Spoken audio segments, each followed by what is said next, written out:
In the final years of the 15th century, two separate worlds existed on opposite sides of an ocean that neither fully knew the other had crossed. On one side stood a collection of Iberian kingdoms still consolidating power after centuries of internal conflict. On the other, civilizations of remarkable complexity had been developing for millennia, governing millions of people, building monumental cities, sustaining agricultural systems that rivaled anything found in the Old World. Within a single generation, these two worlds would collide.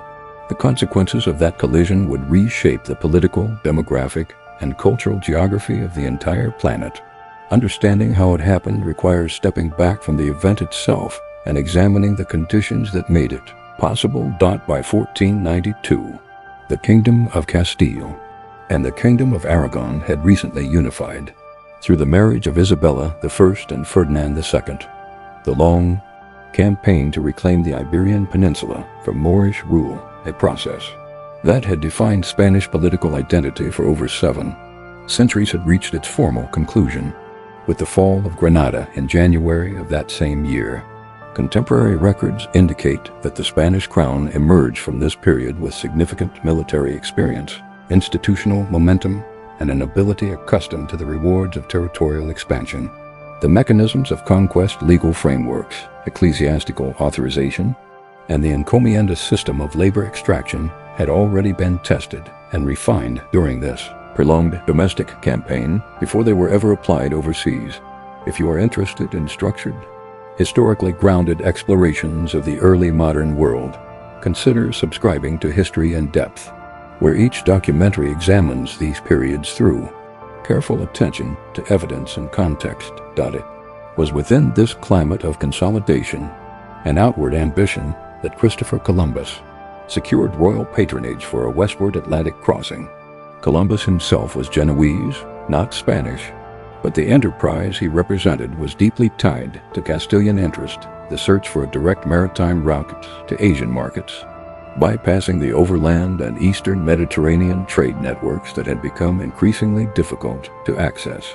What Columbus encountered in October 1492 was not Asia.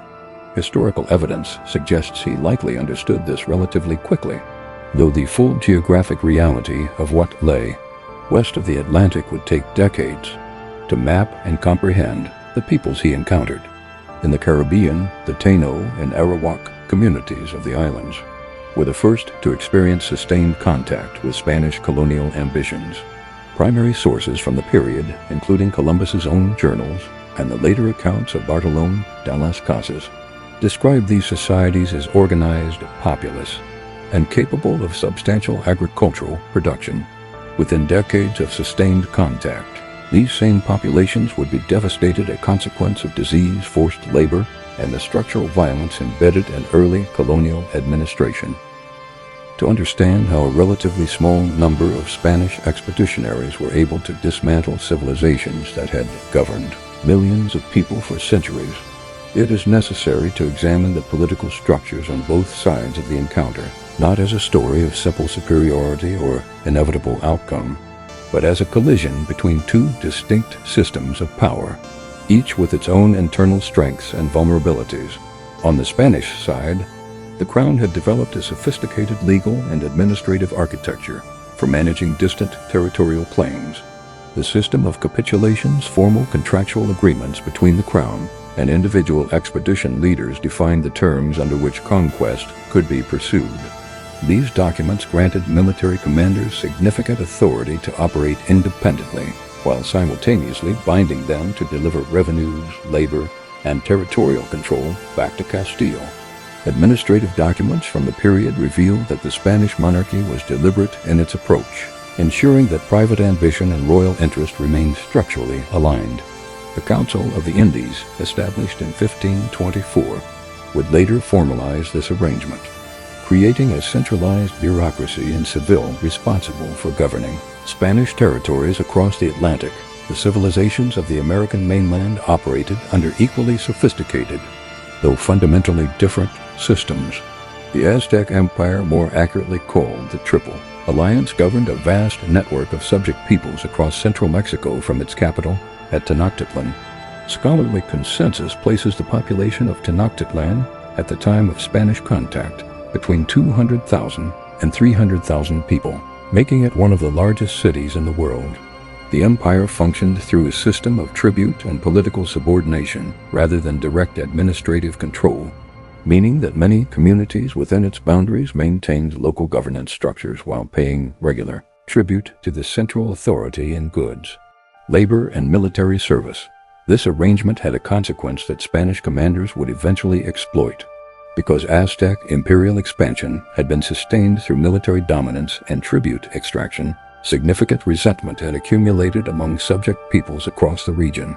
Primary sources from the period, including indigenous accounts compiled after the conquest, describe the tensions between Tenochtitlan and surrounding polities as a structural feature of the political landscape, not an exceptional circumstance created by Spanish arrival. The Inca Empire, stretching along the western coast of South America, operated through a more centralized system.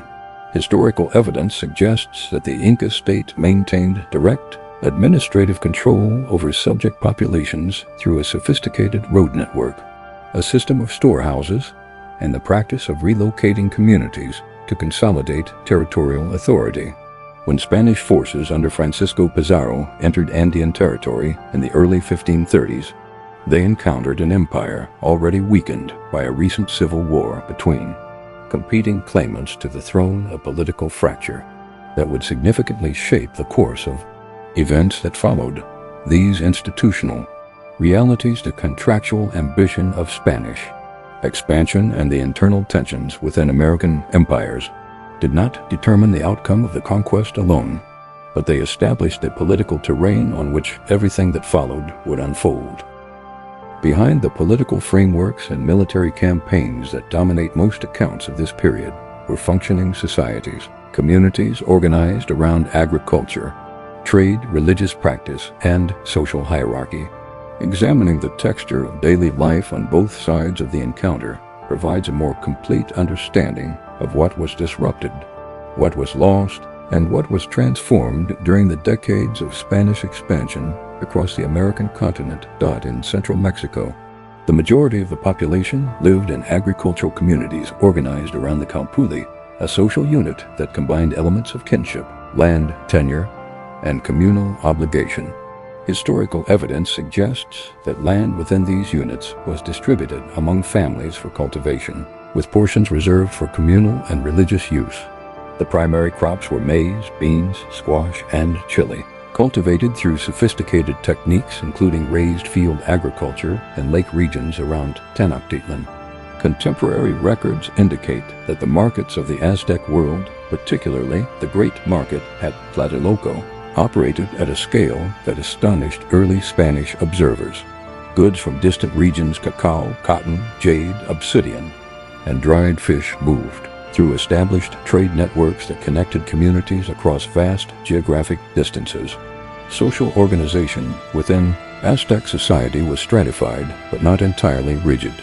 A hereditary nobility controlled access to the highest political and religious offices, while a class of skilled merchants, known as the Pachteca, occupied a distinct and influential position, operating under their own legal codes, conducting long-distance trade, and functioning at times as intelligence gatherers for the state. Below these groups, the majority of the population engaged in agricultural labor, craft production, and military service. Scholarly consensus acknowledges that social mobility, while limited, was possible through military distinction and educational achievement. As formal schools, the Topocalli and Comacac provided structured instruction to children across different social levels. In the Andean world, the organizational logic of daily life was shaped by a concept known as mita, a system of rotational labor obligation owed by communities to the Inca state.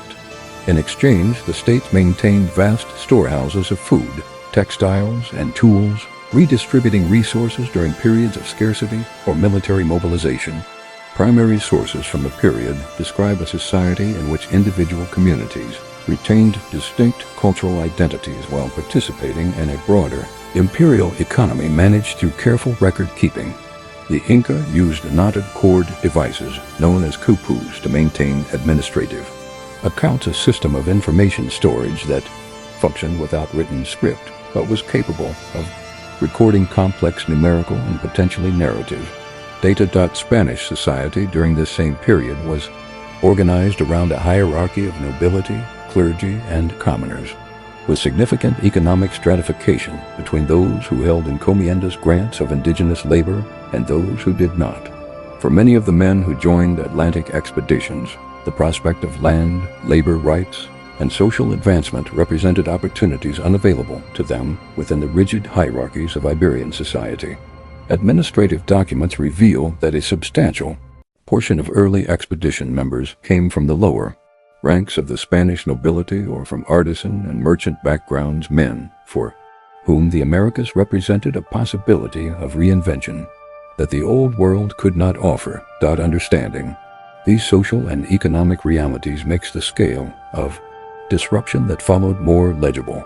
What the conquest dismantled was not simply a political order, but an entire architecture of daily life systems of agriculture, trade, labor, and social obligation that had sustained millions of people across generations. The events that transformed Spanish ambition into territorial reality unfolded across several decades and across an enormous geographic range. They were not the product of a single campaign or a single commander, but rather a sequence of expeditions, negotiations, alliances, and confrontations that collectively dismantled the two largest empires in the Americas within a generation. Examining these turning points carefully reveals a process far more contingent and complicated than conventional. Narratives typically suggest the expedition led by Hernán, Cortés into central Mexico beginning in 1519 is among the most studied episodes of early modern history, and for good reason. Cortés departed Cuba without full authorization from the island's governor, a legal ambiguity he resolved by founding the coastal settlement of Veracruz and appealing directly to the Spanish crown, effectively bypassing the intermediate colonial authority. Historical evidence suggests this political maneuvering was as deliberate as any military decision he made during the campaign. As his forces moved inland toward Tenochtitlan, Cortés encountered the Tlaxcalans, a confederation that had maintained independence from Aztec domination and carried deep resentment toward the Triple Alliance.